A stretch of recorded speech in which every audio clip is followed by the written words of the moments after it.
Back here in the studio, I have now the job of looking into the future.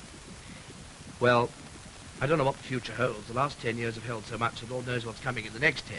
But there is something on which the future of the television service, I think, is going to depend, and that is this project, which is the development of the new television centre out of White City, where the old exhibition stood some 50 years ago.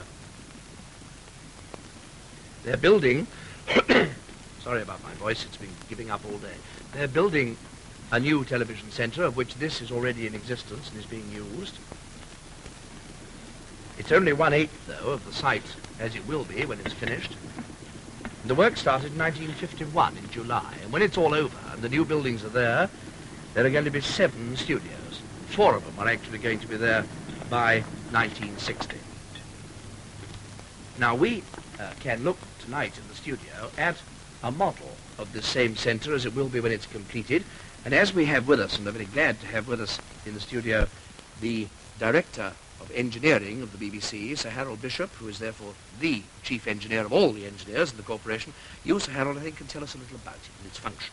Well, this site at Shepherd Bush is 13 acres in extent, and we've already built the scenery block at the back there, and another small building here, and we're going, as you said just now, to build part of this middle block, which will contain 4 studios. We've already started on the foundations, and then later on we shall build another part in the front here with 3 more studios, and finally we shall build this spur along here, which will contain other accommodation.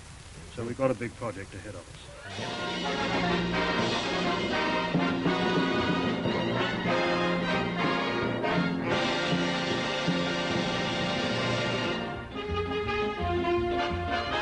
The very first programme broadcast from BBC Television Centre on the 29th of June 1960. It was an all-singing, all-dancing, light entertainment spectacular, of the sort they just don't make anymore. There's a guy named Jack from a country called Iraq. That first night show was broadcast from Studio 3 at Television Centre. Next door, here in TC4, Studio 4, there was a party for stars, celebrities, executives, everybody involved. And Harold Snow, you were the assistant floor manager on that first programme, and you've got the script there. Yes, I have. What was it like as a show? It was very good. It was the very first show we did from Television Centre, and therefore it was, you know, it left a marking impression on you. The fact that I've still got this script 50 years on says something, you know. It was very hard work because we were using the premises for the very first time, and certainly on a technical side, you know, there was a lot of, not problems so much, but things that had to be mastered and whatnot. But it went very well indeed. It was very popular. The first bit of Television Centre they built was the scenery block. The second bit, before there were any studios, was this, the canteens. There were originally 3 of them, one on top of another. The one in the middle was a waitress service restaurant on a balcony, so that people who could afford to eat there literally looked down on the rest of us. You could, when I first joined 21 years ago, still find yourself sitting occasionally at lunch next to a Roman centurion or an 18th century vicar, because they were still making drama in many of the studios here. But the dramas have all gone on location, and the canteens, well, 2 out of the 3 have closed.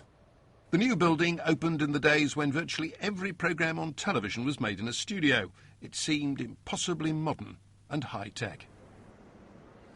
The first architect's sketches for Television Centre were produced in 1949, more than 10 years before the building opened. When you think about it, it was extraordinarily futuristic as a building. For a start, it's circular. 7 floors of offices around this central courtyard. Going out on the ground floor, all around, no fewer than 10 studios, ranging from very big indeed to really quite small. Paul Carpenter, you've been bringing audiences into Television Centre for 37 years, chaperoning them around.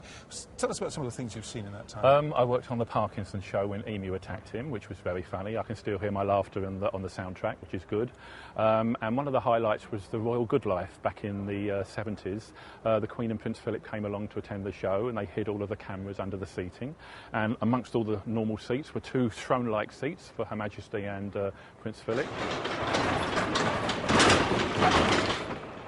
Now, this is where they used to build scenery, and they still store it here. There's the Blue Peter set stored over there in the corner, Paul.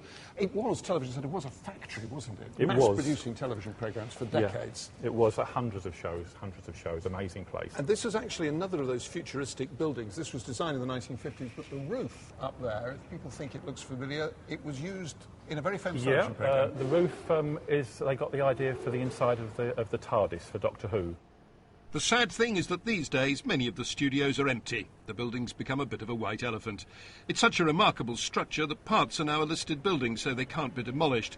But the BBC simply doesn't need such a massive studio complex. So in future the building's likely to be sold off for redevelopment as part of a West London cultural quarter, with the Beeb renting back just a few of the studios to continue making programmes.